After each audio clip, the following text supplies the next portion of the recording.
What it is, what is up, what is good, gamers? This is Show Enough 71, aka Diggadolamite. Midnight Love for you, baby. Oh, deep cut there. Yeah. And your auditory canals are tuned into episode 241 of the Gaming Vessels podcast.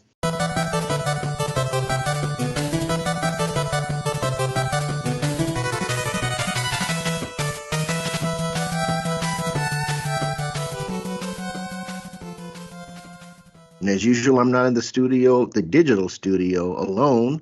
Along with me, got my partners in crime first on deck. We got Dez, a.k.a. the Bay Area Terror, a.k.a. the High Res Lover. That's me. A.k.a. the Cat Daddy, a.k.a. that Gamer Stepdaddy. What's going on, dude? Hey, not much. Just happy to be here recording this fine show with all you fine gentlemen out there. Everything, such a great day today. It's nice. It's warm. It's just a beautiful, beautiful day. And thank you for being here with us. Absolutely. And of course, our show is a no-go without Trader Joe, a.k.a. Jabroni Chief. Yeah.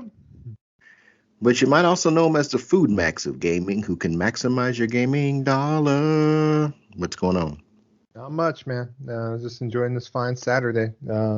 Usually we record on Sunday, so I was looking forward to playing some games today, but I'll play some games later and tomorrow instead. So Yeah, but plenty of time to play games. Yep. Sir. yeah, my GameStop expedition, my experience, I did get all my games that I ordered, my reordered purchase, and but I had to wind up putting a couple of billing disputes in with my credit card. So I haven't called them back, but their promise, like, oh, we're going to credit your account in 5 days. Nope, they did not. So Oh, wow. I figured I might as well just call my credit card company, or not call, but go online and send them all the receipts and show them what happened. But we'll see what's going to go on. I can't wait. And if they ban my account for some reason for doing a credit card chargeback or something, it's going to be hell to pay. Oh, damn. Hell to pay. Hell to pay. Who knows? I'll be like a crack addled, individuals. Like, I don't got my GameStop no more. No, my monthly $5 and all that Damn crap. you, GameStop. Damn you. Yeah. That's how it's going to be, right, Joe? Damn you, GameStop. I need some GameStop methadone. Maybe Best Buy. Who knows? Don't do that.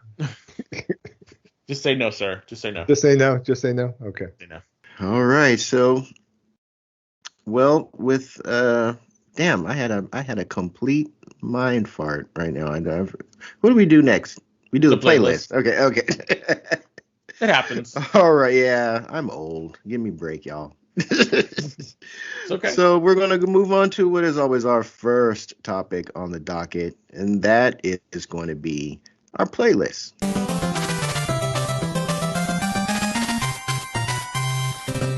So I think we started off with Joe last week, so let's kick things off with Dez. What you been playing, man? Oh wow, what haven't I been playing? I've been really busy playing all kinds of stuff, and it's been so much fun. So I definitely got back to playing Helldivers 2. Great game. If you're not playing it, you really are missing out. I know people are sort of they did some balancing, and I know some people are a little bit kind of like about what's going on with it, but I have to tell you, the game is still great. It's still fun. I really like the amount of immersion that is in it, and just the funniness and the way that it plays together. I did think that people would be a little more upset with being able to kill each other and the friendly fire aspect of the game. And I know that some people are, and that can be a bit, tiring for some people. But honestly, it's been a lot of fun, and I'm just lucky that I have a group of folks that I can play with, and I don't have to really play with randos. So that really does help out. So I do hope that they invent something like a clan system, or something that way you can, have like and I know they're probably not going to do that because it's all supposed to be we're all expendable, and that's the whole thing about it is like you're not supposed to get attached to your character because they're all supposed to you're literally supposed to be a generic, cannon fodder type of person. But I do think having something like that might help out people with their camaraderie a little bit, because I've heard horror stories and I've seen I've seen gameplay people about trolls and whatnot, but to the most part it seems like it's not that bad.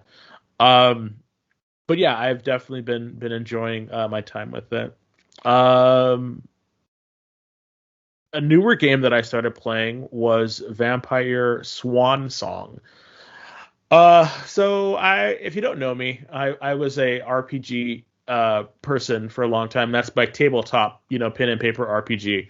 And, I'm not terribly old, but I was around in the 90s and I was in high school in the 90s. And so I played Vampire the Masquerade. So I am familiar with, the World of Darkness and all that stuff. And it was one of my favorite campaign settings and dice, not dice, and this is my favorite campaign settings and one of my favorite kind of role-playing settings. It's vampires, I'm young and I'm dumb, and vampires are cool, and I played it. I played that game pretty religiously for a while there. It was a lot of fun.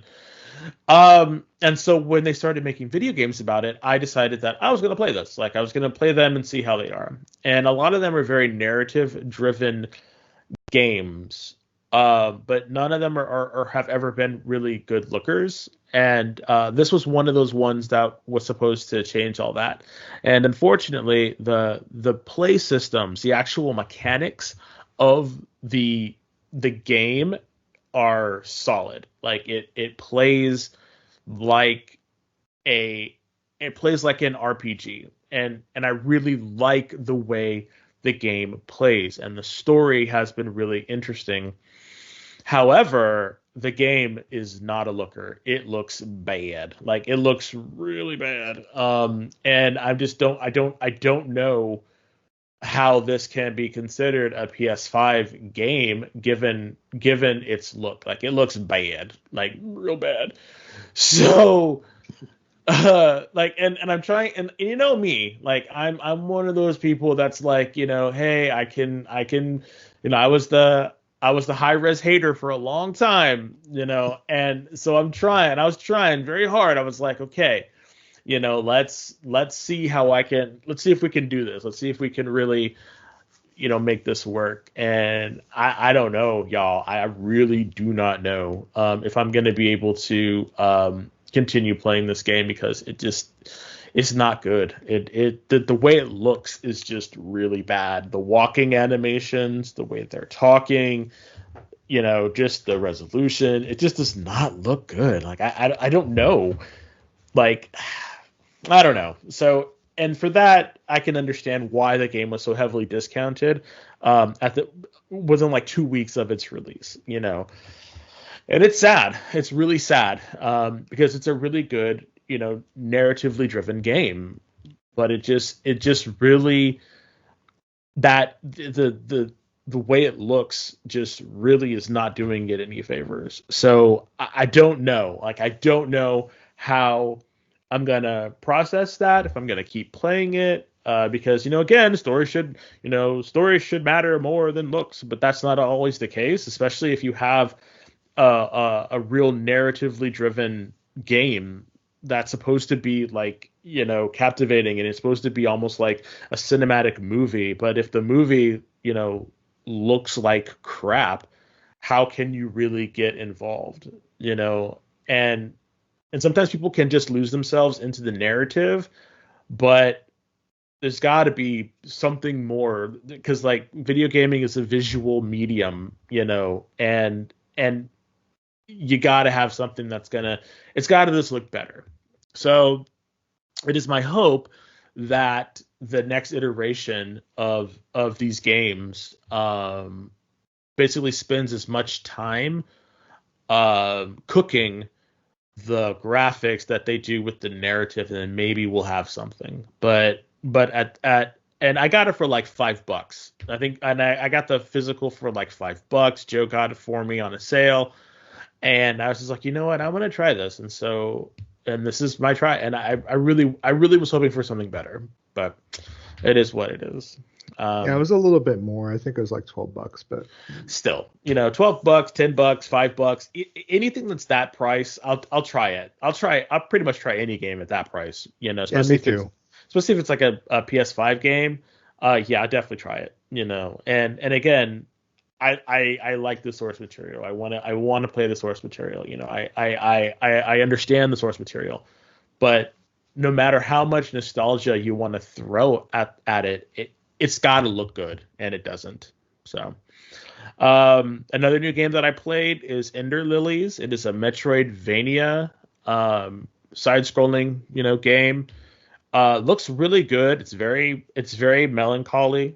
Like you're like a light priestess, and you have to purify the land, and you attach souls to your fallen people that you have purified because they've been corrupted by this rain or this plague. It's a plague, and then it's always raining, so of course it's always like doomed and something, and you're like the last light priestess, and you're basically running around ducking and dodging while the spirits that you have attached to your soul attack people. So, and the spirits are like spells, and you have cooldowns. So you have one night that you can spam infinitely. Like that's your 3-hit combo is the night spirit that you start out with.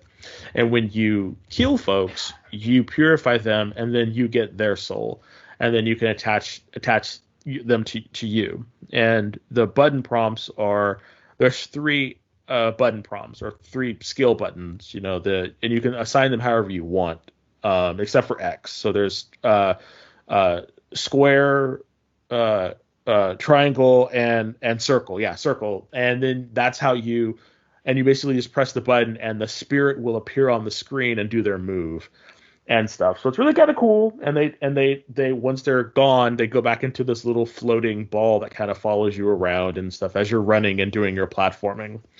It's been good so far. It's definitely I definitely want to say it's like an A+ tier studio, not a double A or triple A. I call studios that are like a little bit more than single A studios. I call them A+ studios, because those are those kind of like indie studios that are out there making like really cool stuff. And I would call that I call them those A+ studios. They're indies, but they're still kind of out there making waves. So this is definitely A+ studio. But it is a little sad. Very melancholy story. Everything is tinted with grays and blacks. And except for the little girl who is the light priestess, and she's like covered in like white with like a white flowing gown, and she looks like she's barefoot, and I just want to like put some shoes on this little girl. I'm like, ugh.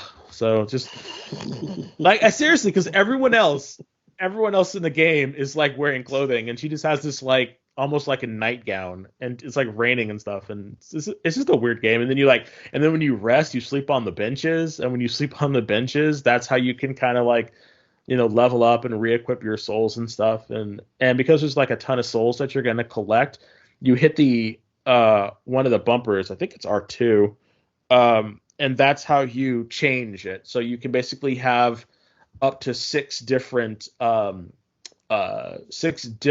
souls power attached to you at any one time, and you just switch off like that. So it looks like there's going to be a lot of depth with the game. There is a level up mechanic, but I haven't gotten to a place where it says that I'm leveling up, but I haven't really done anything with the level up stuff. So I'm assuming I'm going to see that at some point. I've only played it for a couple hours, maybe like 4 hours, and I haven't gotten to a place where I can like level up or anything yet. So I'm assuming there's got to be like layers. It's a Metroidvania, so I'm assuming there's layers to this thing. But other than that, there's unlockables and stuff like that. But other than that, it's a pretty fun game. So if you have it in your collection, I would definitely say check it out. I know it was really big on the Switch, and it was just on sale on the PS5. I'm playing it on PS5, so definitely take a look at it.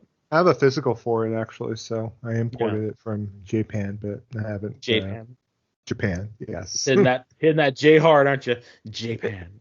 But yeah, I think I might have it for the Switch too, somewhere around there.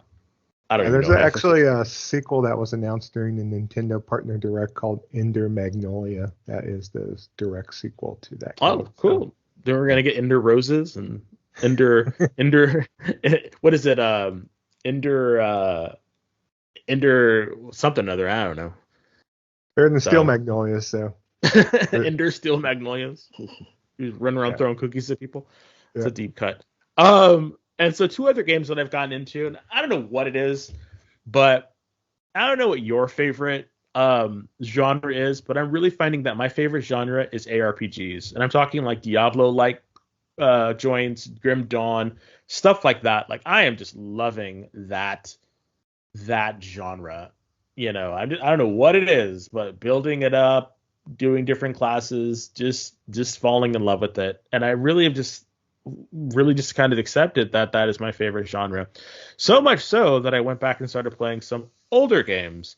One of the games I started playing is Shadows Awakening. It's an old PS4 game that is an action RPG, but it is a single player action RPG in which you play as a demon, and there's an old wizard who has conjured up a demon, and then the demon, I've talked about it a long time ago on the show because I was really into it a long time ago. But you basically get there's these 3 people you can get, like a mage, an archer, and a warrior. And depending on which one you pick, they all died in different time periods. And the game will be different depending on which person you choose. Their dialogues will be different depending. It's all based on the time frame or the era that they died in. So the newest person was the barbarian, and the oldest person is a princess who was a mage. And if you pick the princess, she'll be like, what happened to everything? Because she's been dead for like 3 centuries or something. So it's been a long time. So, and then if you pick the warrior, he died like maybe 5 years ago. So like a bandit warrior. And so it's really kind of cool because they're all seeing what's happened to the world as they're trying to protect it from this, universal, downfall that's happening, that's going to happen.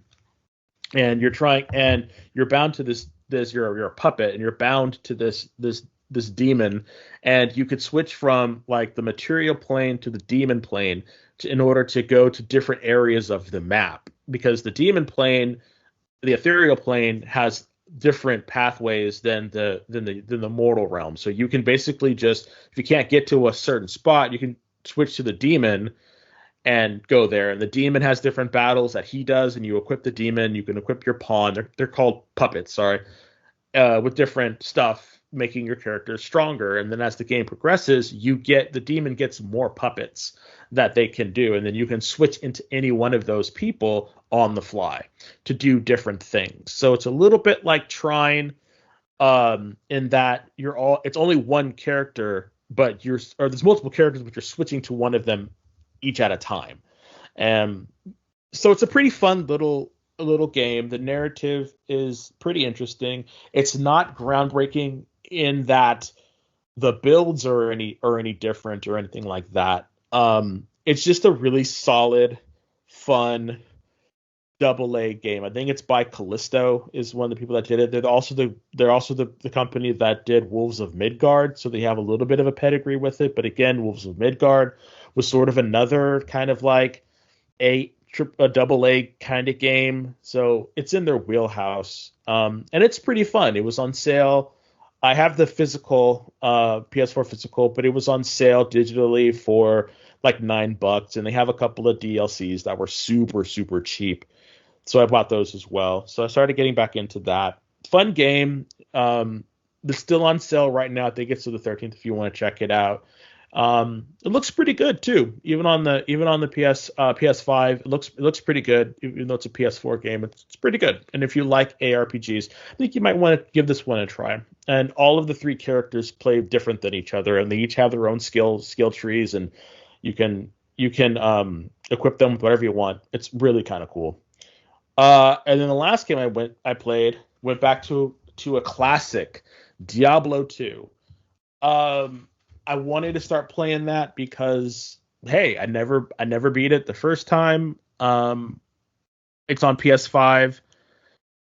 I was super hyped for it because it came out right before it came out in between Diablo 3 and Diablo 4, and I really wanted to play this sort of, granddaddy of the ARPGs, and I've been having a lot of fun with it. I think the game looks really nice. There's a couple of quality of life things I wish that they would have added to it. One of them being the run mechanic, or the sprint mechanic. I wish you didn't have to toggle that on and off. I think a sprint should be your normal movement speed.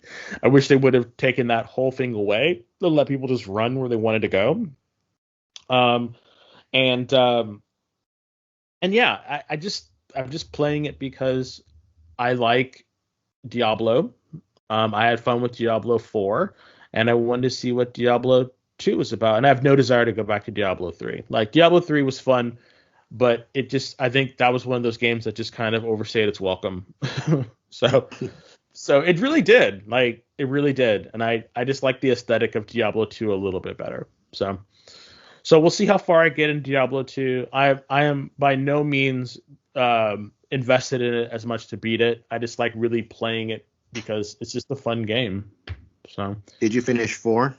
Yes. Okay. I beat 4. I got to, and it's funny because the 4 was the only one that I ever beat. I got super far on 3. I think I got to like the 3rd chapter.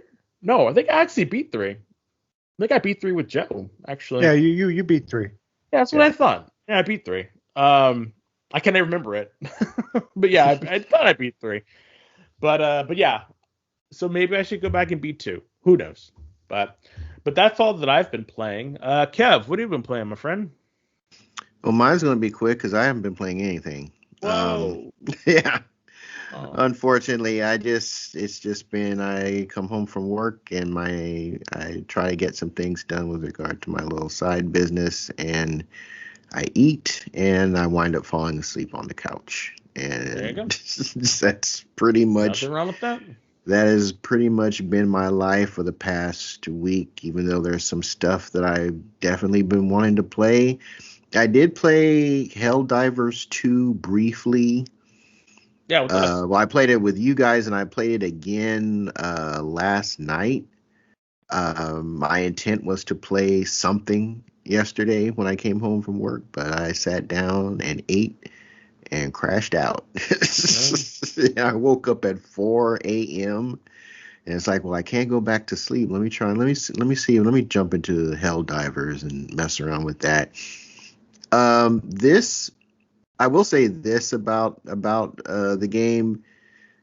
I think they patched the difficulty because I got washed in medium, or just in medium, running finding the Tyranids, or what they call the bugs.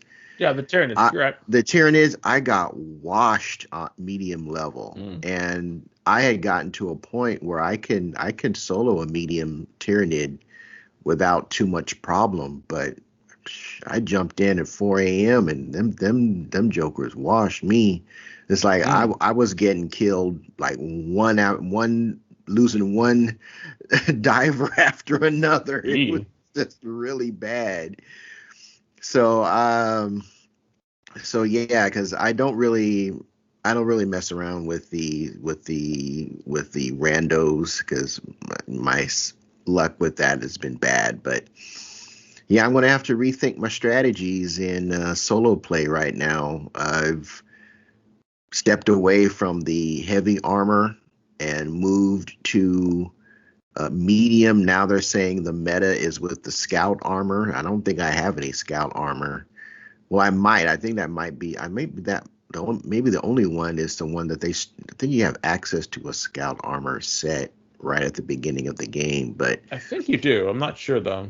Yeah, but there's some scout armor sets later, as your level increases, or as the store rotates, rather, because I don't think your armor is attached to your level.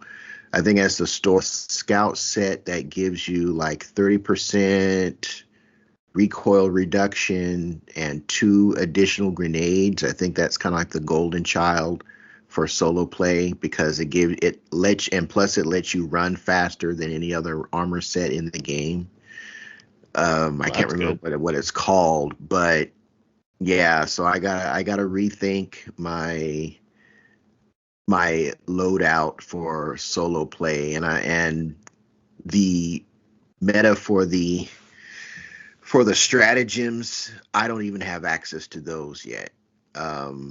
I don't have the megaton bomb, that single explosion that it's almost like dropping a hell bomb as an airstrike. I don't have that one, and I don't have the orbital laser either. So I still have a ways to go. I think that opens up at level 20. I think that's what I heard. So I got a ways to go because I'm only level 13. But yeah, so mine is very, very short and sweet. So I'm gonna pass it on to Jabroni Chief. What you been playing, man? My past week's been kind of light. I've been kind of busy with work and other things, need be, but I've happened to play a few things. Helldivers 2, got to play on game night. Actually, was available on Thursday for our game night this time, so went ahead and I played some with John BT. Then obviously also with you and Dez later on in the evening, also with Jason Surgeon Fire on there, so he joined in as well. So it seems like it's a really good like a community game. I haven't really been playing it like solo or separately. I had to actually get taught by John. It's like, oh, this is the setting where you don't have randos joining you, and because and then I'm selecting something off the mission board, and I'm selecting a game that's already in progress with other players, and so it's like I always just hopped in the game and hopped on someone else's ship and pretty much had them select the mission. I'm just ready to go, ready to roll. So I'm finding that, at least for right now, for me, the laser is like the laser gun. I like it. The fact that I don't have to worry about ammo on there. I just got to make sure not to like use overheat it. Yeah, overheat. Because once you overheat, you got to kind of, basically reload it, which is pretty long on there. And I know you guys probably hate it, but I do like my little robot buddy that floats behind and shoots the laser as well. Oh, I don't mind it. Yeah, I like the rover too. I that was my loadout before I got the autocannon. I've been trying to mess with that, but yeah, the rover's great. Yeah, and I picked up on the premium tier this particular shotgun that's pretty damn good. I forgot the actual name of it, but the breaker.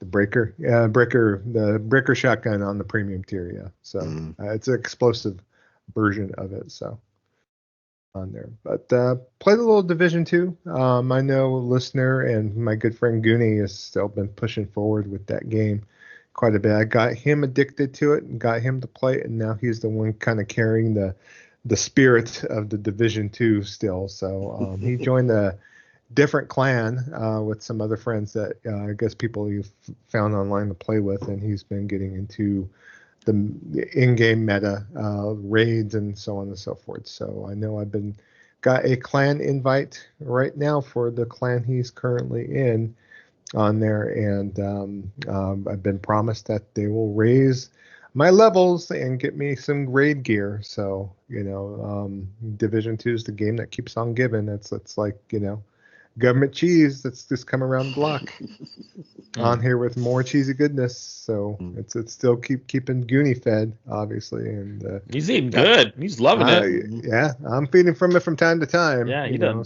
drank the water. Yeah. I also played some Tiny Tina Wonderlands a little bit. I think me, Dez, and I think. Oh yeah, I did play that. Yeah, you're right.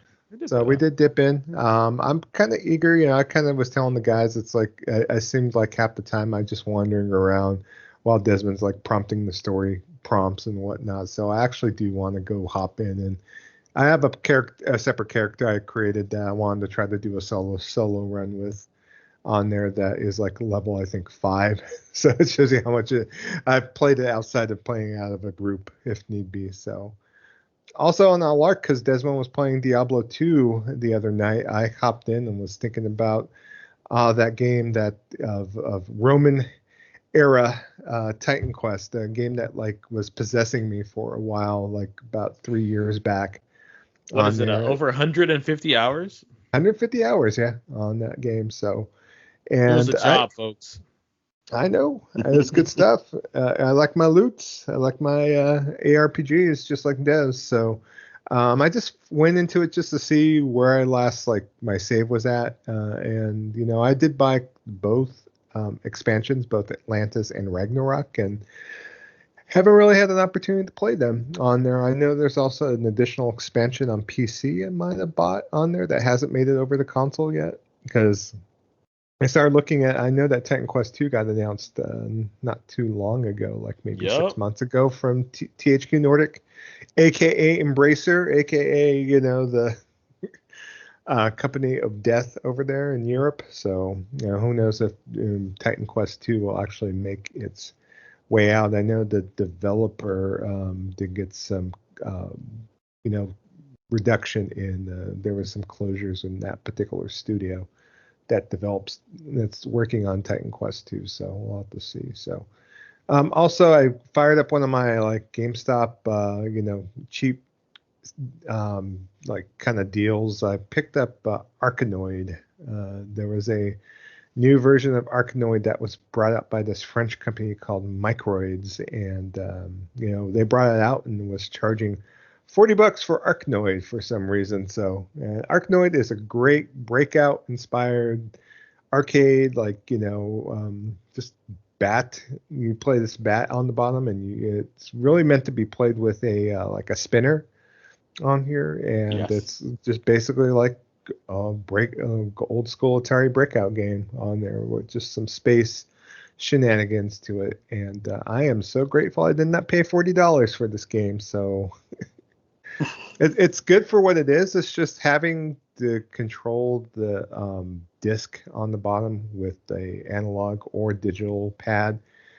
I just want to go back and play Arkanoid on with a spinner. So I guess I'll have to talk to my friend Nick to see if I know. I was playing Breakout. We talked about last episode where I was over at his home arcade, and he just revamped a millipede machine, but he bought a particular mod for it to have Super Breakout on that particular machine, and it plays great with trackball on there. But I know he has a Tempest machine too that he's getting refurbed, that's been kind of in the shop for months to get on there, and I know that has a spinner on there. So if I really want to go play Breakout, guess what? I'm going to go, or play Arkanoid in this case. They did try to revamp the game a little bit. They have like a 40-player battle royale version, kind of like similar to Pac-Man Versus with Arkanoid, and I tried to jump into the game. I fired it up, and it wound up like I didn't matchmake with anyone. It was like I managed to get into a 40-player battle royale with nothing but bots. So wasn't nobody playing. Yeah, if this is my $5 save a dollar, give you holla special at GameStop, and I already looked, and the trade-in value is like $1. So we'll have to see if I flip that thing off, or maybe Kevin could put it up in his side hustle shop or something, or we'll have to see. So, but that's pretty much all I've been playing. Don't they make a spinner? I'm surprised that don't they make a spinner that they have one for USB? Yeah, they have one for it. That would work on the console. When I was watching these people play at one of the gaming conferences, they had a spinner. I'll have to take a look to see if there's something that's compatible that I could use, maybe with a Brook adapter on the PS5. Because if I could get that done and use that would be fantastic on there. Mm-hmm. I know one of the things I wasn't really looking for in Japan, but because I do have Arkanoid for the DS, they made a DS version, but they sold a particular accessory for the Nintendo DS that included a spinner that plugged in the bottom on the cartridge slot on the DS. So, and if I've seen them online, but I wasn't ready to pay $150 for Arkanoid DS with the spinner. So, because they made a low print run on that bad boy. So, I'm not that invested in Arkanoid, obviously. Obviously, if I didn't pay $40 to buy the new latest and greatest, Microids, this French company, that just seems like they're getting all these licenses. Like they released an Operation Wolf game for modern consoles, if you remember Operation Wolf. So they're getting all these like little licenses. They're also the company that revamped and did that House of the Dead remake, or at least published that. So I mean, they're trying to do certain things. It's just, why don't you just create your own IP and create your own games? But they're like the European acclaim basically for like retro relaunches and licensed games and whatnot. So yeah, I mean, well, maybe Nick can make you one. Oh, yeah. I'm not sure if I don't care about Arkanoid that much either. So, like Des says, I'll go play it at Joe's house. I'll go play it at Nick's house. That's what I'm going to say about it. So, Nick has actually said he wants to have an Arkanoid at some point. So, knowing Nick, he'll probably have one in like 3 weeks. But that's all I've been playing this past week. Okay, sounds good. At least at least you two got some gaming in. Yep. Moving on to our next topic on the docket, that is going to be our main event for this week's show.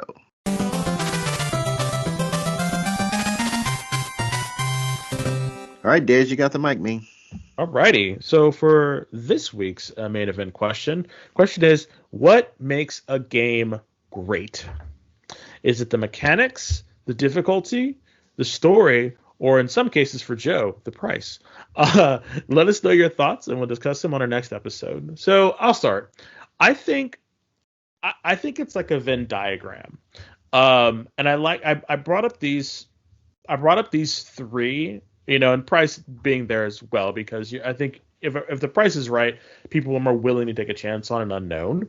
But I think to make it great, I think it's a combination of mechanics, difficulty, and story. Now, again, your Venn diagram could be different, but I like to think if a game has two of the three, it's going to be a great game. Like if it has really, really fun mechanics that get you really into it, and the difficulty is testing your skills, but not so difficult that you're dying all the time and it's frustrating, that can make for a great game.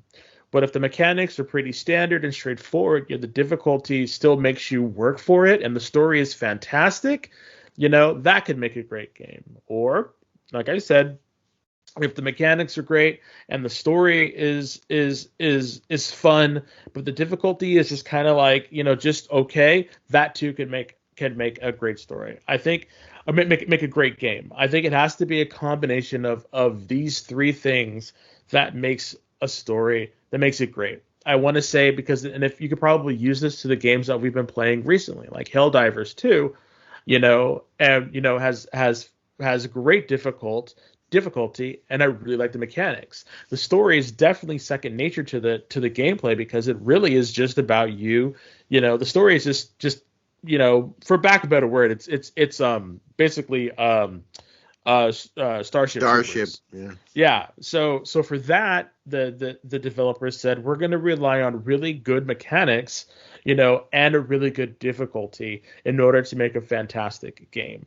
And I think that really works. And then if you have something that has all three, and I would say one of the games that had all three would be the OG Spider-Man that came out from Insomniac a couple years ago, the first one. I think that had really strong mechanics. The difficulty was really spot on. Even in normal mode, you felt like the game did feel challenging, and the story was fantastic. I think when you're able to look at a game and be able to at least pull out two of these categories, the game is gonna be good, And I think great games are the ones that are able to marry all three of them into a perfect, really fantastic gaming experience. And I think Spider-Man really did that. The first Spider-Man, the OG Spider-Man, really did that. And I think you can apply this metric to any game, and I'm sure you could apply even more metrics that you want, but I'm thinking if you were to break it down to the core three things, it would be mechanics, difficulty, and story. And I would love, of course, like I said, for our vessel line for next episode, we're going to definitely read what you all, the listeners, had to say about that. And I would love to see some of your examples of games that use these three mechanics, at least two of these three mechanics, in a way that made it really stand out. And I really believe that you can see the opposite, like Saints Row, definitely. Like the mechanics were shit, there was no difficulty, and the story was bland and uneventful. There you go, and you can tell why that game flopped. And and I think it just really comes down to what they're able, what the developers, what they want to be the focal point of their project that they're working on. Are they working on mechanics? And I think that's one of the things that From Software does. They're known for their difficulty and they're known for their mechanics. Their stories can be really convoluted, and they have a lot of lore. And I know that some people say that it's very hard to pierce the lore of the game. So sometimes the story can be a little convoluted or overwrought, or overwritten. So maybe that's not the strong story, the strong suit. Destiny was the same way. I think Destiny was great because of its mechanics, because of its difficulty, and not because of its story. I mean, that story was so convoluted towards the end there. I had no idea what was going on. And I know there's people who do lore videos about this stuff, but I think sometimes you can see a story get way too overblown when it really doesn't need to be that grandiose or that larger than life. And I get it. People want this to be their opus, their the thing that defines their studio, and that's what defines Bungie is Destiny. Um, but again, that's just my opening salvo about what makes a game great. I'll kick it over to Joe. Joe, what kind of games do you think fit into these three categories and what games do you think were great by utilizing these three categories? And even other categories. I mean, you might have more categories that you I don't want to say rate games, but look at games at. Yeah, no, I think the one that really kind of stands out to me that's not included in this setup as far as this question is concerned is graphics and art, basically. So like presentation, art design, Okay. on that. So you could think of a particular game maybe that has a great art style. You're looking maybe to overlook maybe some of the mechanics might be a little bit esoteric or wonky a little bit, Mm-hmm. Yeah. There's like a particular game in the we'll talk about in the news in the Xbox partner preview that kind of stands out to me because of its art style on there. So, but looking at all these categories, it all depends on the eye of the beholder too, because you could deal with someone that maybe like me or you or Kev that has been playing games for like decades, or you could get someone basically that maybe doesn't have that much experience, So, like for instance, like if someone new comes to play like Saints Row 2021, the new Saints Row that just came out, they might enjoy it because of the fact they have no point of reference on there. So, it just depends on the player. It depends on their experience, their prior gameplay experience on there, and it just everyone has their particular flavors if need be. They have their own palate if need be. And so for me, I mean, to make what considers as being a game great, it could probably transcend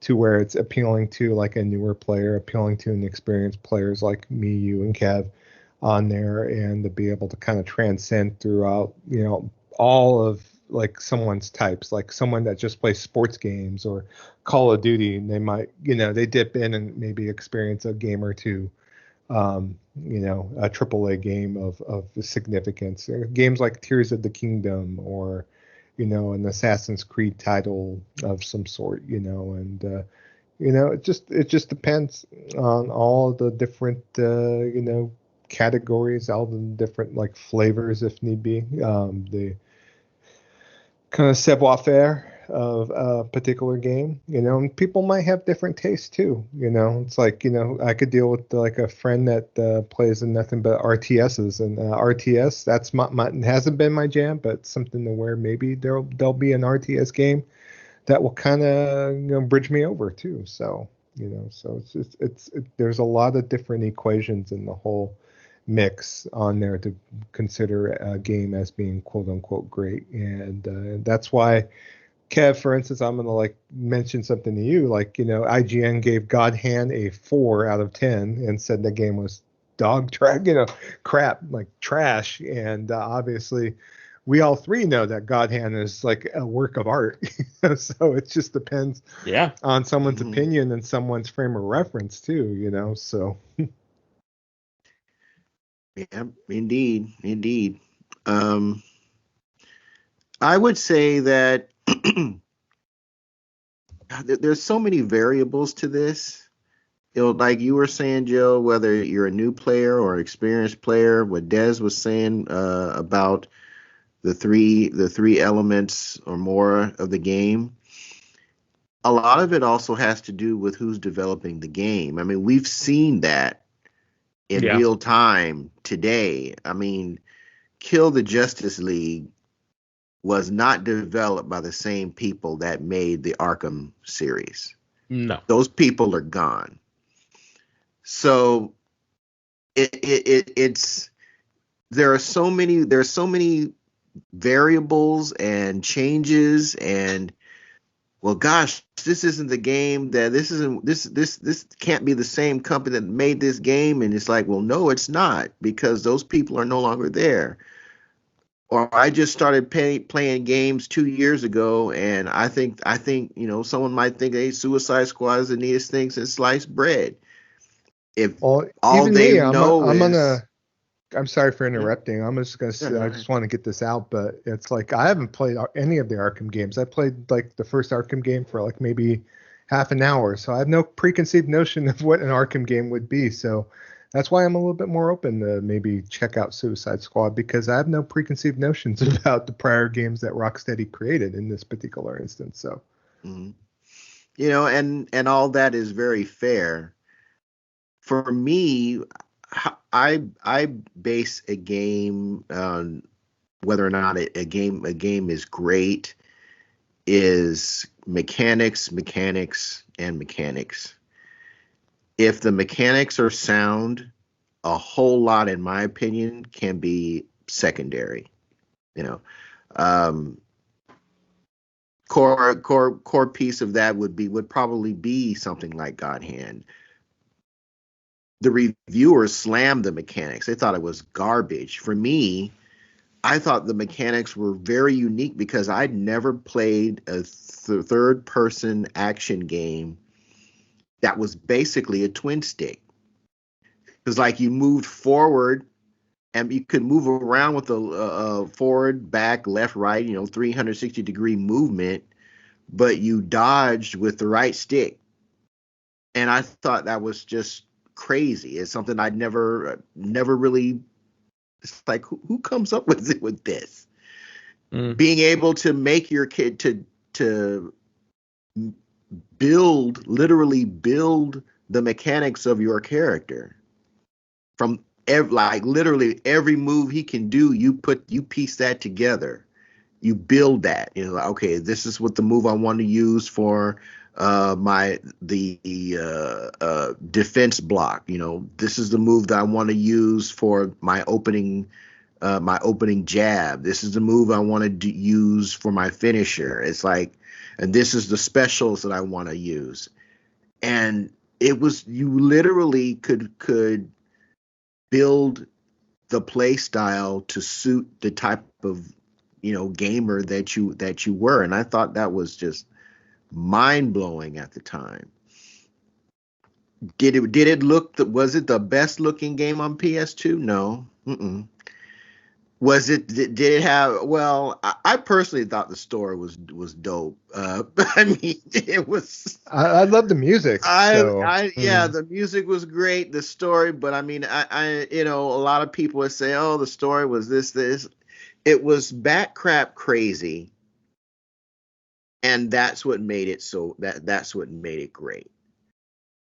To in contrast, for me, Final Fantasy 16, completely different game, completely different style, but for me, it hits all that criteria.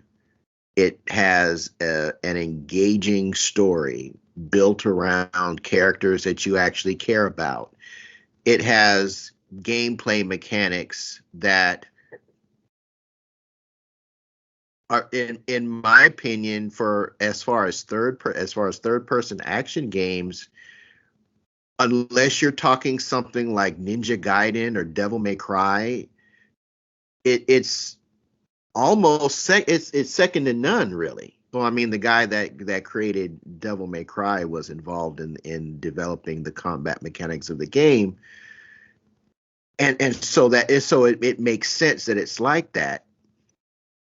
But it was just so it was just such a great blending of action and RPG elements that, to me, it wasn't something that I hadn't seen before. I've seen other games try to do it, but I thought Final Fantasy 16 has done it the best. That's why it's my favorite game ever right now. Um, and I'm experiencing something very similar to that with Final Fantasy VII Rebirth. So it's a mixture of things. It's art style, it's story, but for me, the core element, because I'm playing a game, because my what I always say, if I want a good story, I can always just read a book.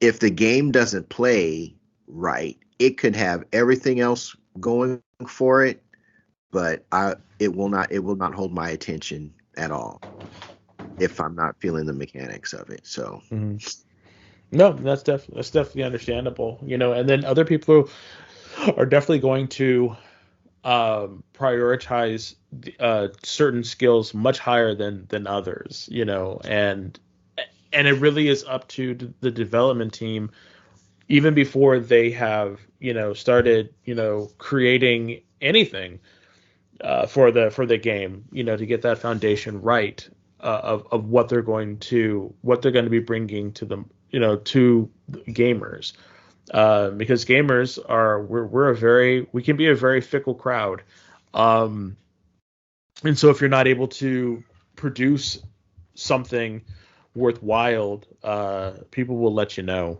So, but I think that's where studio culture comes in. Yeah. And that was something that I noticed a couple years back when Elden Ring came on the scene. And I was hearing people say, "Oh, this game should have a difficulty selector and so the game shouldn't be so hard." I've heard Souls experts say that Elden Ring is probably the easiest Souls game they've ever played. I haven't played it yet. I'm not a Souls guy to begin with. I've got Elden Ring. I haven't played it yet. But I think it goes to the culture of the studio. The studio itself has to determine what their focus is going to be. Are we going to be story based? Are we going to focus on narrative? Are we going to focus and okay, it's like, yeah, we want the most important thing about our games is going to be the narrative. And just understand that your games are not going to please everybody. Whenever a new game comes out, it's like people, I think the studios are hoping that, oh man, I want this game to appeal to everybody, because wide appeal means big sales. Well, the long and the short of it is, it's not going to appeal to everybody. The person that's loving Elden Ring is not necessarily the same person that's going to love Call of Duty. It's not necessarily the same person that's going to love unicorn. What's that? Unicorn Overlord. So a studio has got to figure out what are its core competencies are going to be. Are we going to focus on narrative? Are we going to focus on art? Are we going to focus on mechanics? And master those one or two skills and build everything else up around that. You know what I mean? So that when when something like Suicide Squad comes out, and it's like, what the hell happened? This isn't what Rocksteady is known for. No, it's not. It is not, because with these, there wasn't anybody to carry on that legacy in that development studio from when they started, when they were doing the Arkham Knights. There's nobody left to carry that forward. So you get this whole new group of people who have this whole new group of ideas, and they're not under the for lack of a better word, tutelage of and not drenched in the culture of that studio. And we wonder why it's a shit show, because there was nobody that, it's apparent to me, just somebody who's looking at this from the outside, that there was nobody to get these new people in drenched in the culture of this development studio, the legacy that it had. The Arkham Knight set the stage for every well-made superhero video game that came after it, Spider-Man included. That was the bar, period. And that there was just nobody to push these new people forward and show them and tell them that this is how we do things here. This is how we this is the culture that creates great games. And it's completely lost. And I don't know how you do that, because when you're done, you're done. When you've made your money, you've made your money. Or when you've been let go, you've been let go. But I just think that I think it's a good thing for all these studios that have developed a legacy, that there needs to be somebody who's brought in who is going to be the Padawan, for lack of a better word. You know what I mean?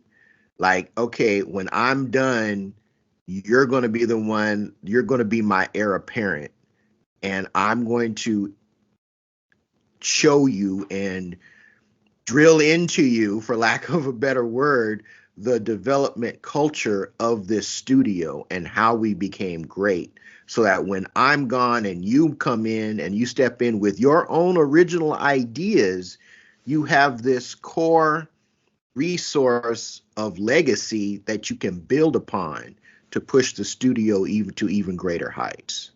And I think that's something that's just not happening in modern day game development. There you go. Yeah. So again, we would love to hear your thoughts on this conversation. I think this is a very big conversation, because it talks about something so subjective as what makes a great game. And we all three of us would love to hear your thoughts about this. So please stay till the end, and Kev will tell you how you can join our Discord. That way you can leave your comment, or you can do it on our XXXXX after Joe posts it on that social media platform as well. But we really want to allow you to have the time to give us your feedback, because I think this this is a really good conversation, and it's ripe for discussion. So, but on that note, you know what follows me? It's the Jabroni Gaming News. All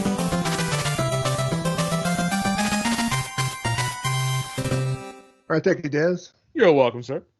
Okay, first thing first, we're going to kind of start the news kind of on a sad note, but if you probably already heard, if you're listening to this podcast, you probably are a fan of this person's works on here. But Akira Toriyama did pass away on March the 1st due to an acute subdural hematoma on here. So if you're not familiar with Akira Toriyama, he created obviously the Dragon Ball series. He's also done Dr. Slump and Sandland as well, and done the character designs for Chrono Trigger, Blue Dragon, and all of the Dragon Quest games on there. So yeah, he did unfortunately pass away at the age of 68. So, and we just kind of give credit where credit's due, because even though I'm not like the biggest Dragon Ball fan, it kind of hits, I think, all three of us in certain ways if need be on there. I love Dragon Quest. I've been a big fan of Dragon Quest since the original Famicom NES game, and I've always liked his art style on there. I enjoyed Blue Dragon quite a bit too, Chrono Trigger. So, I mean, what can I say other than, it's just sad to see him go. But both of you guys, I know you have kind of some experience with some of this man's work, and so I'll go to you first, Kev, just to say as far as how Dragon Ball maybe have touched you, not in a bad place, but like in your heart. Gosh.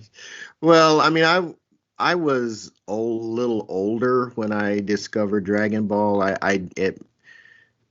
I wouldn't say that it was it was part of my growing up. I was already grown up when I started watching Z. So, but I just really liked the characters. It was just superpowered dudes that could shoot beams from their hands. And up until I saw that show, the only characters that I saw shooting beams from their hands was Ken and Ryu, with these little fireballs going across the screen. But I mean, this man was probably the most influential for anime and manga. I mean, you don't have One Piece, you don't have Naruto, you don't have what's that other one that's very much like any fighting any shonen anime is based off the Toriyama model. Yeah. All of them. With just enough belief in yourself and courage from your friends, you can overcome all these impossible odds. It's that story element that just hits you in the gut, and it's like, yeah. I'll tell you another anime that I see that a lot in. I caught up completely with Demon Slayer, and they have copied that to perfection. But that is Akira Toriyama's model. Powered person in the form of Goku, and building him up by working hard, believing in himself, and just saying, I'm not going to lose no matter what. And that model has been the basis for every popular anime manga series to come after that. That's action based, and it's unfortunate that he passed away at such a relatively young age, in this day and age anyway. So yeah, I still dig Dragon Ball. I still watch it. I buy the shirts with all the characters on it. It's very much a part of my geek DNA. So yeah, it's very sad, and I'm sure that the projects that he was working on, that's going to continue, but yeah, it's just unfortunate that we lost this creative mind so early. Yeah. The breadth of his work is just enormous, and even more the people that he influenced. And I just know that his genius will be felt for generations to come. But in that same vein, it will inspire just as many people. So yeah, huge fan. Read most of all of Dr. Slump. Read some of the Dragon Ball stuff. Was a huge fan of Blue Dragon. Read The Legend of Dai, the Dragon Quest series. Just really loved his art style, and just the way that he could just do humor and action and all these different genres and make it seem fresh is just it's a talent. It's a talent. So yeah, there's nothing more to say. I just really hope that we all sit down and just spend some time with some of the work that he had that really inspired you, because it's amazing. So yeah. All right, good deal. Yeah. Not good deal for him passing away, obviously, but just good that we're just kind of paying our respects if need be as well. So, all right. Next thing I want to cover, new segment, is going to be the Xbox Partner Preview Showcase. And so, I don't know if either of you two had the opportunity to watch this at all or take a look at some of the games, but I watched it. I was not able to watch it, unfortunately. Yeah. So they led off with a game called Unknown 9 Awakening. So it kind of had some Assassin's Creed vibes to this particular game. It's coming from the developer called Reflector, but it's being published by Bandai Namco on here. And I kind of dug what I saw on here. So I don't know what your overall thoughts were, Kev, on this one. So, it looked like it was part RTS. Because it looked like she was focusing on one guy, and then he jumped into another guy, and that guy did something else, and repositioning, kind of like a blend of several genres, to me at least.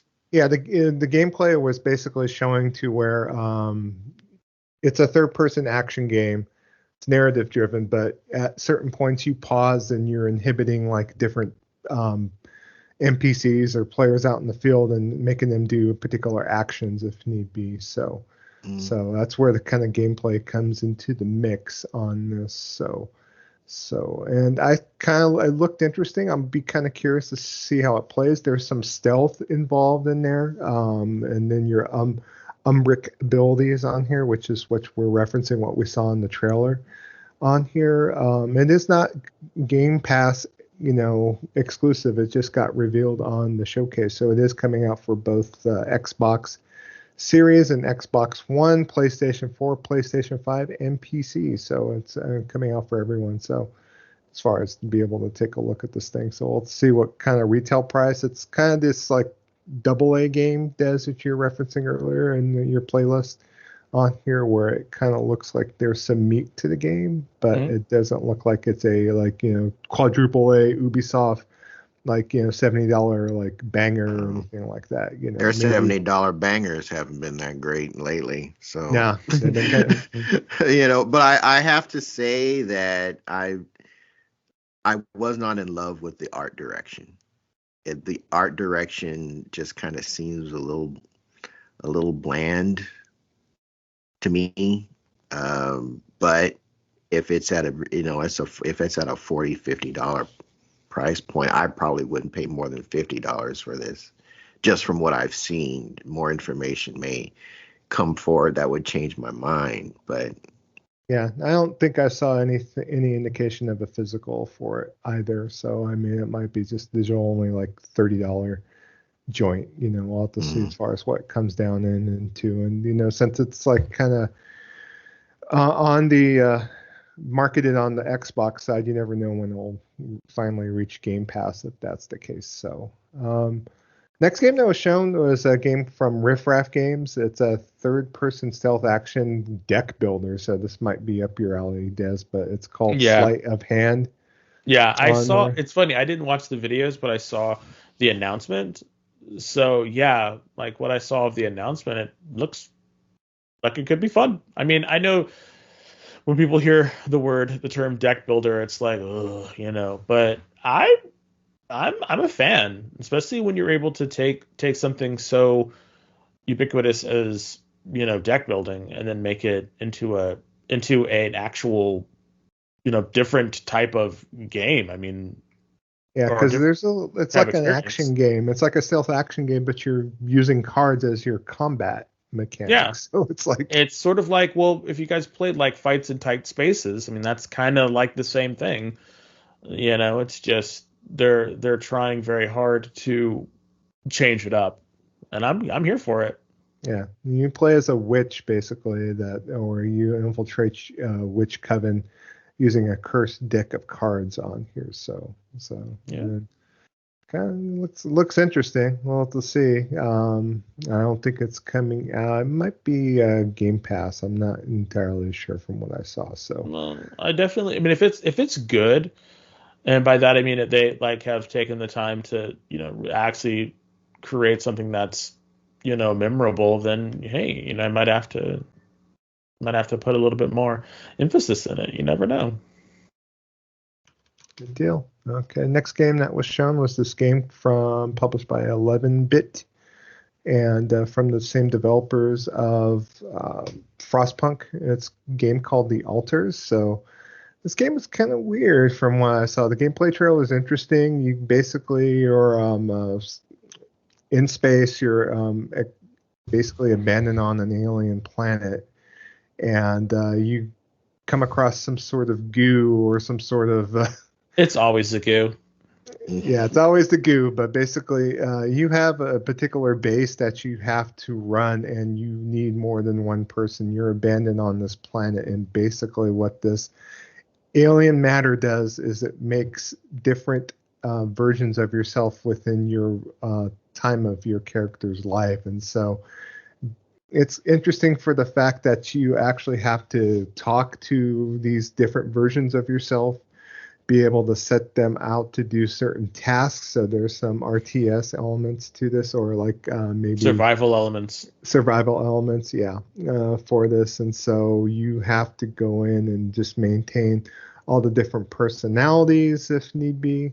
There's a particular mechanic where basically the sun scorches you, so you do have to do everything out in a particular time frame as well, and you're on a like kind of a race to get off this planet on here, and you're basically negotiating with different versions of yourself. Like I think the trailer was showing like the protagonist basically this is him when he decided to get a divorce, and so this is this version of himself, different aspects of his life, different like Picking it from different temporal timelines or from different from his no past.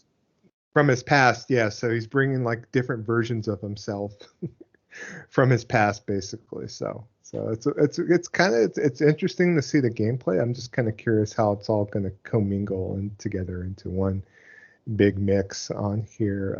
It is going to be on Xbox Game Pass at launch, so at least I don't have to dole out the Wow. 40-50 bucks if need be, but to check it out. But it is coming out for everything at PlayStation 5, Xbox Series, and PC. And 2024, so there's no release date. The graphical style looks pretty cool, so I don't know, Des, if you want to take a look at it at some point, but it definitely is interesting, that's for sure. I don't think I this is probably will, but something up it's your alley, Kev, so Oh, I already know that. yeah. Yeah, It's this like, no, is. thank you. Yeah, it's like I'm good. I already knew. It's okay. All right, next game they showed was a new creature tamer game called Creatures of Ava on here. So it was announced for Xbox Series consoles and PC. It is a action adventure creature saving game from 11-bit again. So they're working with 11-bit quite a bit with this. This is being developed by Spanish indie studio Inverse and Chibig on here, and the narrative is co-written by Rihanna Pratchett as well. So. And I'm not familiar with her work if need be, but I don't know if you are, Des. No. Okay. So, but it looks kind of like a non-aggressive, like Pokemon type. So you're basically going around playing a female protagonist called Eva, and you're basically going around gathering local species of wildlife. You're helping to heal the creatures and learn about the infection, I guess, that's on this planet on here. And the game has quote unquote non-aggressive combat mechanics designed for healing rather than defeating. So, so. AKA boring.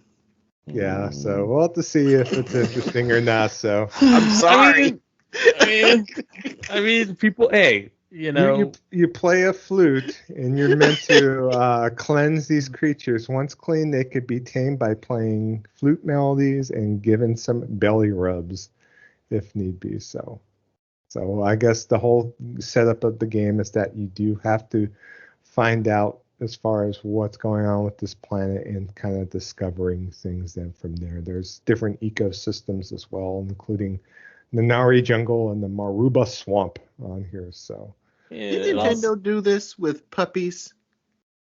A lot of people have done this. A lot of people have done this type of game. I think it's just this non-combat, this healing sort of pacifist sort of game style has been done before. There was that one, I think was it Grow or Yonder was another one that had no combat or anything like that, and it was just this sort of like cozy experience where you're just kind of wanting to save and help people. So yeah, it's I don't think it's a very big genre, but it definitely is out there, and obviously there's people that want that type of narrative. So good on them. But I've played some of those games, and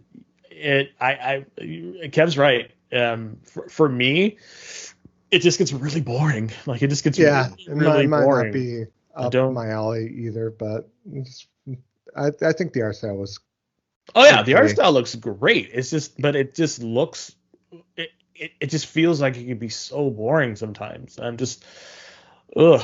So, but yeah. As far as who Rhianna Pratchett is, I did look it up, and she's the daughter of Terry Pratchett. Terry Pratchett, if you didn't know, is quite a known comic novelist. So yes, well, he was a novelist, and he wrote a whole bunch of stuff out there. So yeah, that's kind of cool. Good for her.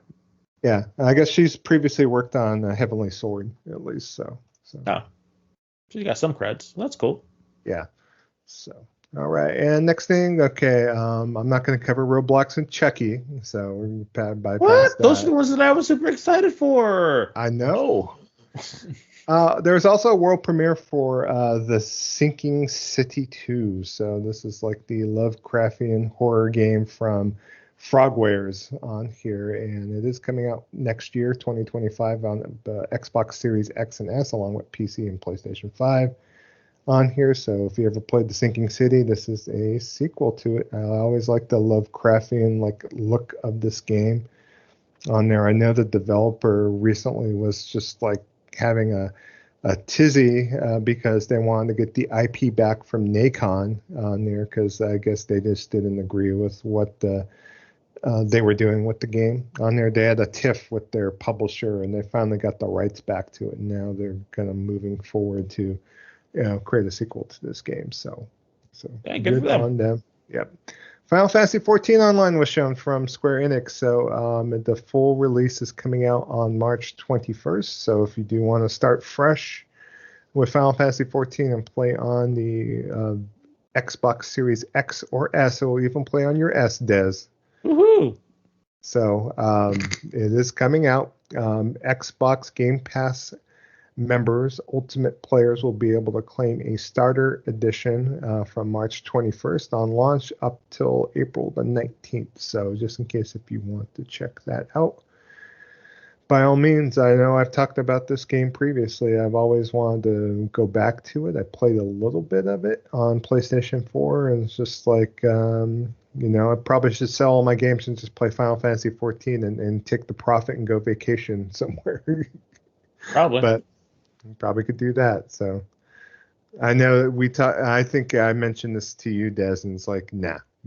I think it's too much of a time sink, but I'm always envious for the fact because there's a lot of content here with this game. So Too much content. yeah, Like there's a lot to do in that game. Like a lot to do. So much so where I'm just kind of like, what am I gonna do now? What am I doing now? yeah. There's just a lot to do in that damn game. Ah. Also shown the next game I was on the trailer for Xbox on the particular showcases. They launched or announced basically a re-release of the Stalker series on both Xbox consoles and also on PlayStation. Obviously, they announced the PlayStation version on the Xbox showcase, but it did shadow drop. They even had a little logo on the showcase indicating shadow drop on there. So it's like they've taken these terms and kind of rolled with it. But, a lot of Xbox gamers looking forward to Stalker 2 just because it's a new game on their service. Has the old games now to be able to play and check out. These games are noted, came out like back in the 2000s on here for PC, and they've never really made the move over the console. And so you get both the original Stalker, Shadow of Chernobyl, Stalker Clear Sky, and Stalker Call of Pripyat on there, available for $40. It is also available on PlayStation at the moment for PS4. They stated that there's going to be a quote-unquote current gen patch for PS5 and Xbox Series in the summer, which will have graphical and performance updates. So on here, if you never played any of the Stalker games, basically they're very like survival-esque first-person shooters. On there, you have to bust out with your Geiger meter and be able to check out the radiation and survive the apocalyptic, Russian wastelands if need be. Never played it. I've heard this game is like people talk great about it. I was reading the Resetera thread that they were all just super happy and grateful that they're able to, play this on an actual console and to be able to use a controller, because I guess the PC version was always just mouse and keyboard. So yeah, good for them. Again, never played it. Never played it. Some never people wanted to play it. Yeah. Some people were stating because GSC Game World, they're Ukrainian, and so they're looking to maybe help support them because of the fact of, obviously with the whole thing about the war in Russia, with Russia right now in the Ukraine, to be able to buy this at launch for them to help make them a little bit of extra scratch if need be, help support the developers. I know that Stalker 2 got delayed because of the fact of the war and everything that was going on with the developers and so on and so forth. So I don't know if any of you two are interested in this at all, especially for $40 digitally. So probably not. I don't. I might pick it up if it's on sale, because I have heard Stalker mentioned for a long time. People have very, very fond memories of it, but again, I don't really know anything about Stalker. So yeah. So for this, on a old property, I would really have to basically just get it on a sale or wait till you get it, play it at your house, and then decide, or watch some gameplay. And that's just me being honest, because I just don't know, about the game enough to really be super excited or really just be like, I have to have it in my collection. Like I'm not there for it. It's not there for me. Yeah, you can buy the 3 games individually for $20 each, so it's another thing too. So just they're gonna package that up. Oh, they'd be smart. If they were smart, they would package it up and sell it for like $40 with all 3 games. That's probably that's what they have. Yeah. Oh, good. But there you go. Yeah, but just in case you want to just take a taste, don't want to get a hit of all 3, you could buy them individually for $20 each. So no, they need to just stick with that package and either buy them all, buy none. Like that. There is a physical too, but I haven't seen the physical other than like in Asia and Japan. So we'll have to see. on there. Also shown, Persona 3 Reload got an announcement for their expansion pass called Episode Aegis on here. So basically, the first two DLCs, as far as the expansion pass, are just like costumes and music from Persona 4 and Persona 5. But the episode Aegis, the answer is coming out in September 2024. Persona 3 Reload is on Xbox Game Pass, and they are making the expansion pass also available for Game Pass Ultimate subscribers as well. So just in case you want to get your Persona 3 action on, I've heard this game's quite good. So I don't know if, Kev, if you're looking to play Persona 3 or going back. I know you've probably never played Persona 3, right? I have not played Persona 3. I wouldn't mind going back, but I have no idea when I'm going to have the time. Yeah, that's my thing too. I have it downloaded and ready to go, but I think if I'm going to play Persona 3, you think I'm going to maybe play Final Fantasy 16, maybe Final Fantasy 7. Maybe you're going to play it all, Joe. Yeah, at some point. Okay, sir. Also shown was the update for the first Berserker Kazan on here. This is a new action RPG from Nexon. This is in the Dungeon Fighter series, just like DNF Duel on there. So still looks like a cool game. It's an action RPG. Looks like something I would be interested in playing. I know it's coming out for other platforms as well, including PlayStation. So I know, Kev, were you interested in this one at all? Yeah, I liked it. It looked really good. Yeah. I kind of wonder about it's almost like you go from, I didn't see him taking on multiple enemies. So I'm wondering if this is like almost like a boss rush, which could be interesting, where you're just fighting one overpowered enemy at a time, which I don't think that would be a bad idea for an action game. But I'm kind of wondering if you will be dealing with multiple enemies at any point, because it just looked like he was fighting a bunch of either bosses or maybe mid-level bosses. Didn't see any, minions that they would had to deal with on his way.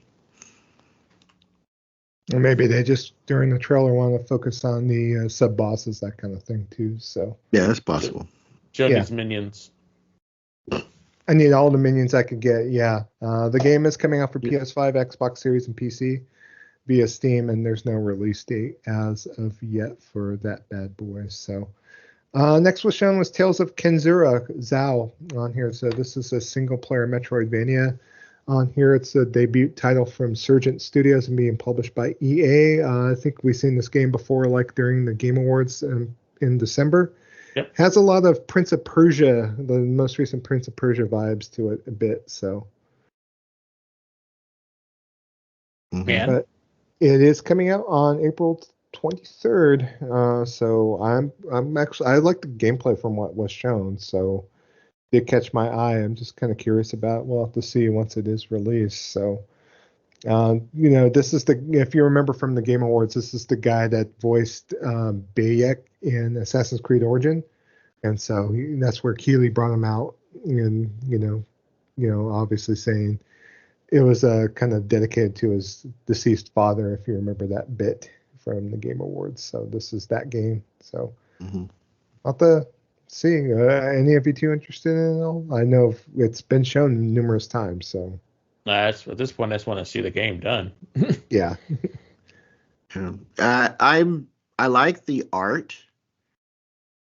I'm just not in love with Metroidvanias anymore.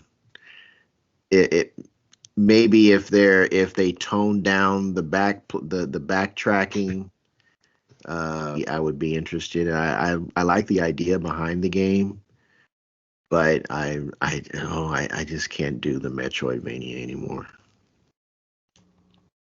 where you have to literally go back to like level 1 and you're on level 7 and you got to figure out how to backtrack to get some because you got some new skill that I couldn't make that jump back on level 1. You got to figure your way back around it. That's why I quit playing Ori and the Blind Forest. and the other Ori, because it was just way too much back. I couldn't remember. So I know I got this skill that could get me to this one place, but I don't remember where the hell I saw that. It's like, It's too much, huh? yeah.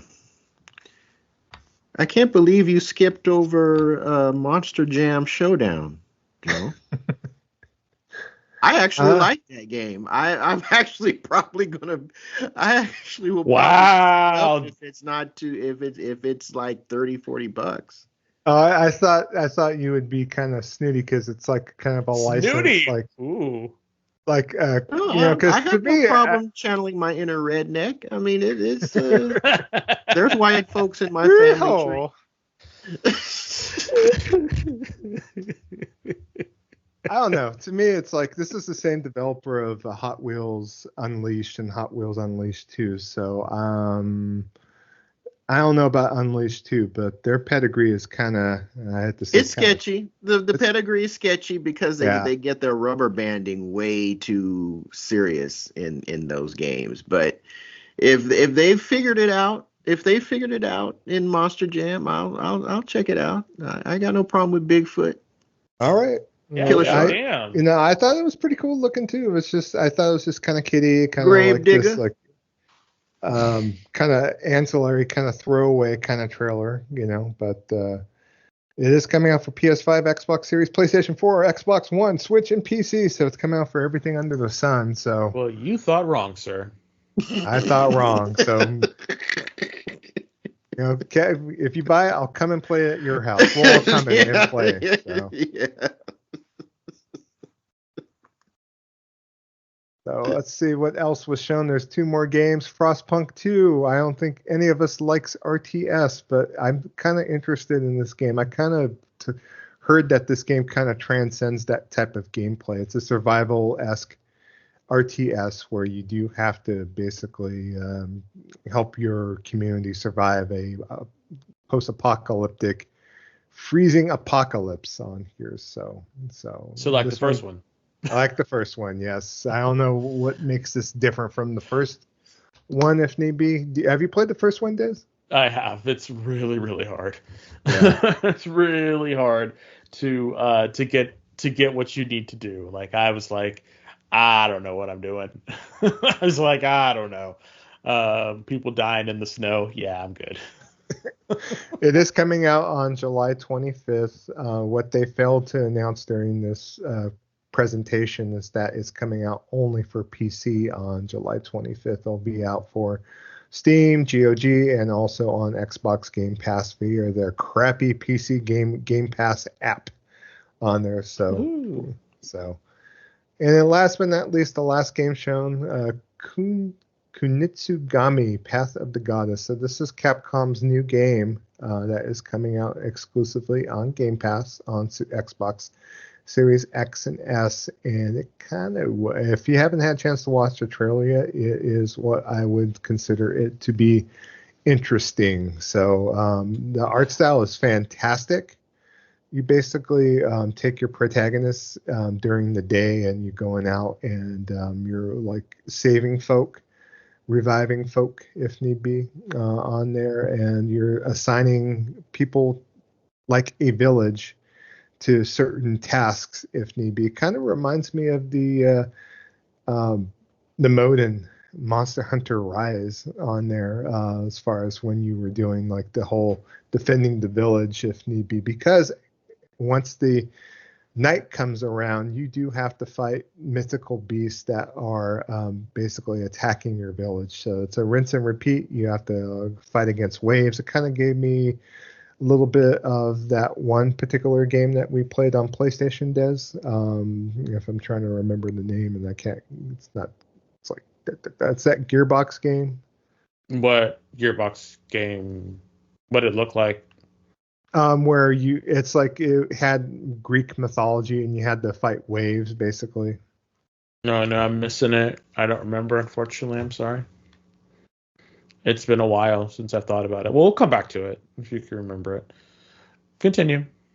Yeah, but this particular game is just the point that it is It's very striking as far as the art style. I don't know what you felt about the art style, Kev. I know this, looking at this game is probably not going to be your cup of tea, but I don't know if you want to maybe I'm, speaking for you. Want you?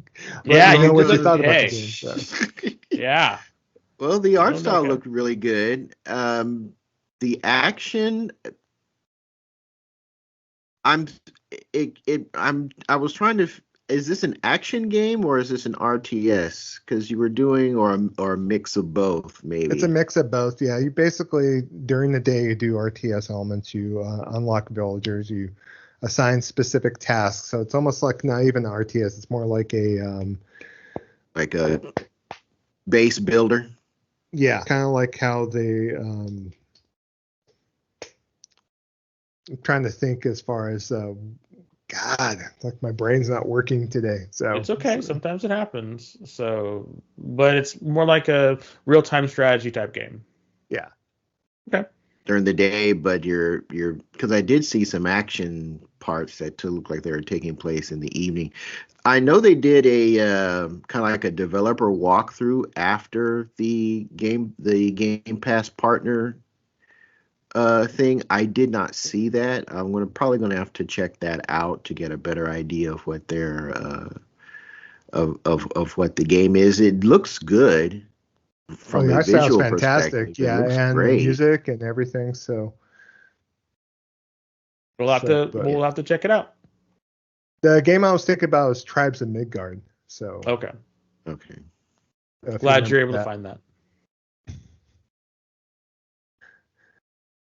Well, thank you. You're Appreciate welcome. it. All right. So that was the Xbox Partner Preview Showcase. So next thing I want to kind of discuss about, we didn't talk about this last episode, but Nintendo wound up suing the Switch emulator developer Yuzu on here, and they basically told them, you caused a bunch of piracy, because Yuzu wound up setting up a Discord that they were taking money for releasing their early versions of Yuzu.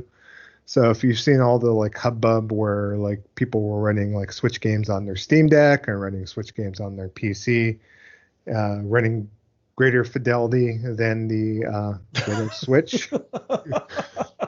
Obviously, Nintendo got a little bit irritated, so they wound up suing them. They said that the emulator facilitated piracy on a quote-unquote colossal scale, according to the paperwork that was filed on here. And they said, for example, 1 million copies of The Legend of Zelda Tears of the Kingdom had been illegally downloaded ahead of its official launch, and that many pirate websites specifically said that the game file was playable on Yuzu on here. And to add more fuel to the fire, Yuzu was banking and getting a grip of money from people that were paying for their Patreon because of the fact that the emulator was working with Tears of the Kingdom. So, And it was better, probably. It played better, yeah. So, no. So Nintendo wound up suing them, and then they consulted a lawyer, and within a week after the lawsuit, agreed to pay $2.4 million in damages to Nintendo. And then they also went ahead. They ceased all operations. They pulled the emulator down. They also had another emulator for the DS, 3DS that a lot of people used, and they pulled that emulator as well. A 3DS emulator called Citra on there. So damn, I think that was like nope. So there's a lot of like Steam Deck guides out there using Emulation Station and whatnot. But if you want to play your Switch games on your Steam Deck, guess what? You're gonna have to find a different emulator to use if need be. So I saw what happened. I actually went ahead and scrambled and downloaded the last version of Yuzu that was available before it got removed. So. But Nintendo, don't sue me. I own all my Switch games. I'm not planning on pirating. Thank you. So. But yet they let Pal World exist. That's the part that I can't figure out. Well, there you go. Obviously, there's other people out there, developers of emulators. Like there's this one Emulation Station on the Google Play Store that basically they're running for the hills. They're taking their apps off these stores or making it free and not wanting to draw Daddy Nintendo's ire and get sued and having to pay out lots of cash. So I guess it's a point that the developers of Yuzu decided after talking to their lawyer to just kind of fold up and decide to close shop if need be. So Damn. no, it's kind of dicey when you consider that there's an emulator for a quote unquote current gen system, quote unquote. So, because the Switch basically is a last gen system in wolf's clothing, as a portable device if need be. So. Oh well. That's sad. That's sad. Like, let's be honest. That's sad. Yeah, and to be fair, a lot of these sites are preserving old games that maybe aren't on the Nintendo shop and cost a fortune if you want to get the physical copy. And yep. That's the sad part, is that it's going to this acts like this run the risk of pulling those games away from future generations. It's I don't know. I think I don't know. I don't know. It's annoying. I wonder why Nintendo does some of the things they do, particularly in the face of the blatant ripoff of probably one of their most popular franchises. And they're going after these folks because at the end of the day, I wonder how many people are actually going through the rigmarole of emulation. Like, really? I mean, I don't know if it's possible to get a number on that. Are you really losing any money if they're emulating games that aren't on the eShop? They seem to think so. I don't know, because to me, if someone's gonna pirate, they're gonna pirate. It doesn't matter. Yeah. It's like you think you just it's because a losing battle. Oh, I saw this game online. Oh, the new Zelda's available online. I'm gonna decide to pirate that I never pirated before, and then start downloading. I think the people that are downloading these games are gonna be downloading them regardless. So. Yeah. And they're not going to be going out and paying $70 for Tears of the Kingdom. I know there's other people out there that downloaded it because they didn't want to, decrypt the Switch cartridges that they legitimately own. They just rather download it because it's easier and less hassle if need be. So, yeah. And I thought about using Yuzu because of the fact I want to play these games in better fidelity. I don't want to be stuck on like 540p on the Switch. So. Hey. You're going to watch it in 540p, and you're going to like it, sir. I refuse. No, I'm probably... Mario says that's Bayonetta at a decent frame rate? Yeah, God forbid, yeah. Hey, don't blaspheme Mario. Mario knows what they're doing. And anyhow. Anyway, but we'll have to see. This is going to kind of be a story we'll kind of talk further as far as the emulation and whatnot. And it's really sad that those 3DS games are kind of lost to time if need be. So, all right. Sean Layden appeared on a PlayStation podcast recently, and they wanted to get his take about everything. And he had kind of some interesting things to state on here. And they asked him about like the future of console gaming, what's going on with PlayStation, and so on and so forth. And he had certain things to state about console platform exclusives. So and this is a quote from him talking about the current state of console gaming. When your cost for a game exceed $200 million, exclusivity is your Achilles heel. It reduces your addressable market, particularly when you're in the world of live service gaming or free to play. Another platform is just another way of opening the funnel, letting more people in. In a free-to-play world, as we know, 95% of those people will never spend a nickel.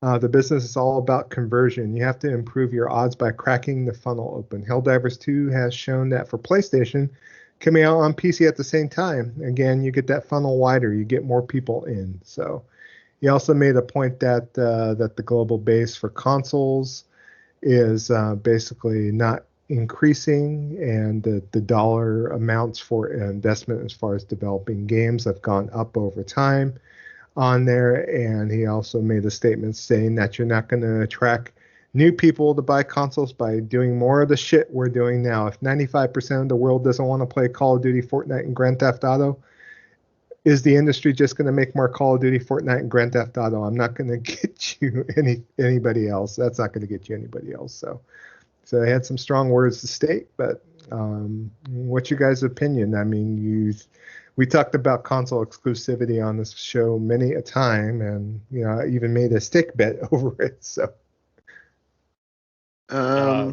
I'll say first off, F you to VGC, because they didn't give credit to the podcast that Sean Layden was on this morning.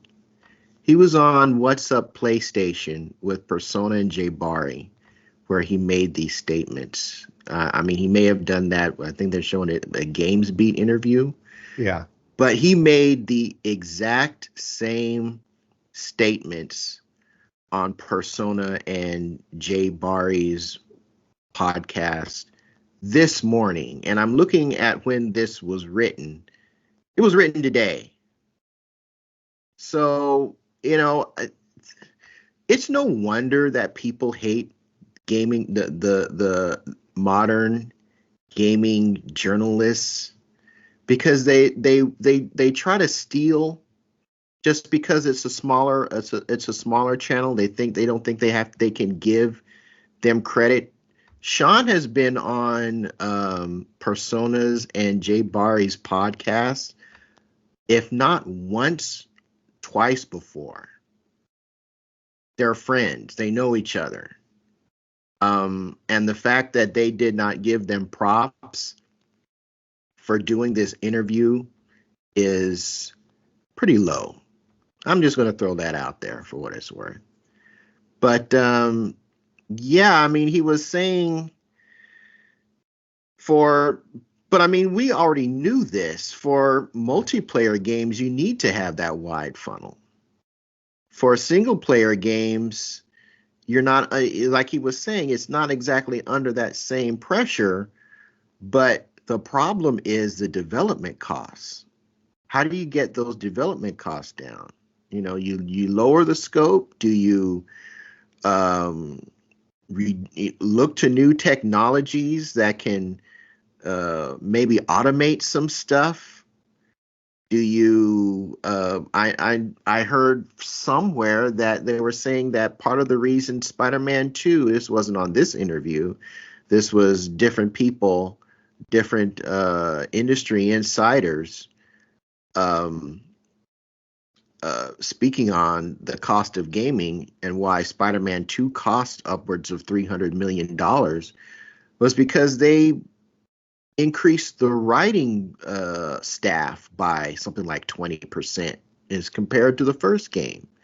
It's like, could you have written the same level quality of story with the same folks that you had before? I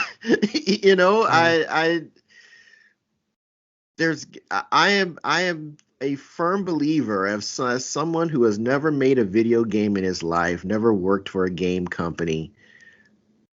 I just don't see how a AAA should be costing enough to run a small country. I just don't.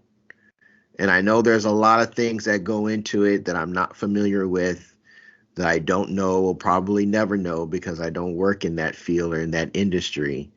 But it just seems like a lot. Yeah. There's just gotta be a way to reduce that cost. Hire Joe. She'll play your games for free. That won't make them any money though, so. It's true. Well, they're making money. It's a way. It's almost like we want to make more money. It's like, and I think that was something that Sean mentioned in his interview with J Bar and Persona. It's like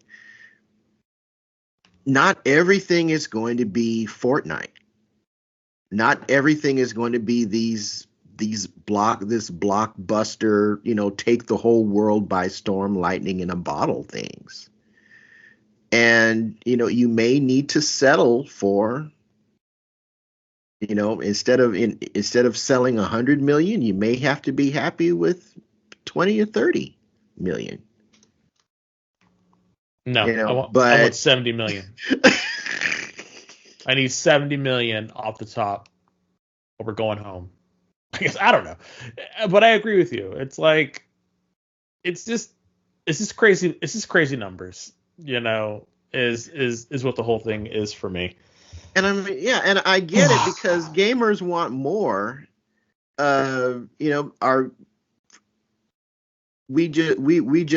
enjoying Helldivers 2, which is completely different from Helldivers 1. So are we going to be happy if for Helldivers 3 they go back to Helldivers 1? I have no idea. In complete presentation? Probably not. We're going to, we want bigger and better. Yeah. And so it's this very strange dynamic between the customer and the product when it comes to video games. I know I've said it, I'm not dropping $500 on a box to go back to Intellivision graphics or SNES graphics.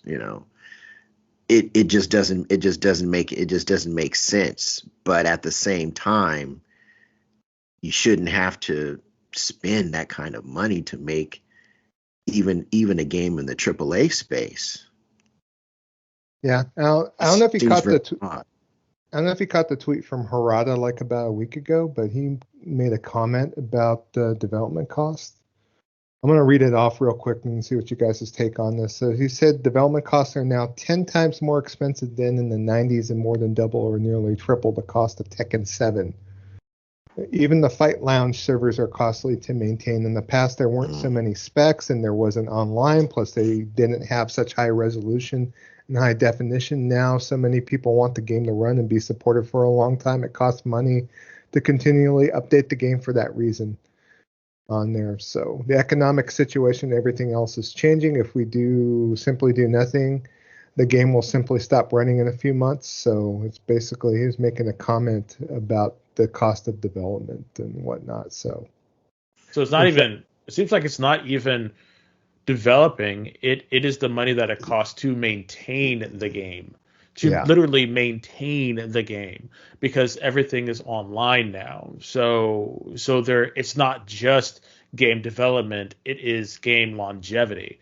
And I think that's where the rub is you spend your budget on building the game and doing that game, and then that whole aspect is done. You're done. The game has been built. It's out to market. Now all this extra stuff, because it is it's online. It's everyone's playing it together. Everyone is going to be a part of it with their friends and everything. I think that might be where they're kind of like, oh my God, how are we going to continue to do that? And I think that might be some of the problem is there's this kind of like underlining current that it costs money to maintain the online presence of the game. So this might be the cost or part of the cost to deal with, to have a multiplayer game nowadays. And I think that might be the rub. It was much cheaper to make games back in the day because you didn't have to worry about maintaining servers. You didn't have to worry about maintaining cross saves. You didn't have to worry about maintaining all this ancillary stuff that they just didn't know was a thing back in the day. So maybe that's what the problem is. So maybe that's what's going on. It's because it's crazy. It's crazy. I mean, Sean mentioned this morning that whenever a new platform comes out with a console space, he said you can count on a minimum 2 times your development costs from last gen. Like every time from PS4, PS3 to PS4, minimum 2 times the development costs. PS4 to PS5, Oof. same thing. And it's just like it's because we're demanding bigger and better. It just seems that there should be some kind in the tools, that there needs to be some growth or advancement in the tools that are going to streamline some of these things, that would bring some of these costs back down. Hopefully, again, I don't know. I'm talking out of my tuchus. I've never developed a game, worked on a game, pushed a keyboard trying to enter code for a game ever in my life, and most likely never will. But it's just weird and crazy that it costs so much to make some of these games. Yep, 100% agree. Yeah, Harada's a good follow. He made a comment too on Twitter X, you want to call it. XXXXX. Tekken 5, the 19th anniversary just passed on the 24th of February, and he made a comment about Tekken 5. He said, at that time, we were developing software by saying that we could just put anything we could think of on a disk. We didn't have a plan from the beginning. We just developed software as we thought of it along the way. As decided from the beginning to include Starblade as the extra, but the Devil Within mode and the Tekken 1, 2, and 3 arcade emulation modes were developed on the spur of the moment. At the time, no one scolded us for such a way of proceeding because we're all immature. Porting and development was going on at a much faster pace with much lower labor costs than now. Now it's completely different. Everything has become huge. All costs have skyrocketed, and it takes a lot longer. As games have become a major industry, many stakeholders have emerged. There's more and more self-proclaimed game industry people and executives who are not creators, do not even have development experience, and do not directly face the voices from the fan community. Come to think of it, it seems like every year there are more and more people that when I try to do something with an idea, they tell me don't do it just because of an idea or a passion. I've done a lot of things with an idea, but that's why we have the foundation we have today. But I guess people who don't have experience in making things don't understand that. So. There you go. I mean, he's not wrong. So, you know, it's creatives versus bean counters, and that's how it is. You know, and that's just unfortunately the way it works, which is unfortunate. Yep. So, all right. And with that, I'm going to go and mention 2 other things, and we'll get on out. If you haven't checked it out, Dragon's Dogma 2's Character Creator is out. So if you want to make your characters now, make your pawns now, you can go and do that and then import your characters into the main game. I know, Des, this is going to save you tons and tons of time. You would think that. Yeah. You would think that, but no. Yeah. I'm making little Jabroni. Are you?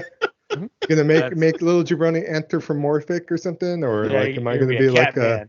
Gonna be a cat be man. a midget cat man? No. Little Jabroni's a big guy. He just. Oh, okay. You know, little Jabroni's a big guy. He's like, I'm a big boy, and I'm like, okay, little Jabroni, you do that, and then I'm a cat man. He's the cat man. No, no, I'm not doing that. But yeah, I can't wait. And it has one of the most robust character creators I've ever seen. So yeah, I'm really happy that they took pity on us. By us, I mean people who have decision paralysis when making characters. I'm really glad that they did that, because I would be spending a lot of time creating my character if they didn't. So thank you so much for doing that, Capcom. I will definitely have to let you know what my character looks like and what little Jabroni looks like too. Boy, I can't wait. Oh boy. He's going to be a big old warrior. Just be all like, hello, my name is Jabroni, little Jabroni. And be like, okay, little Jabroni, what do you want?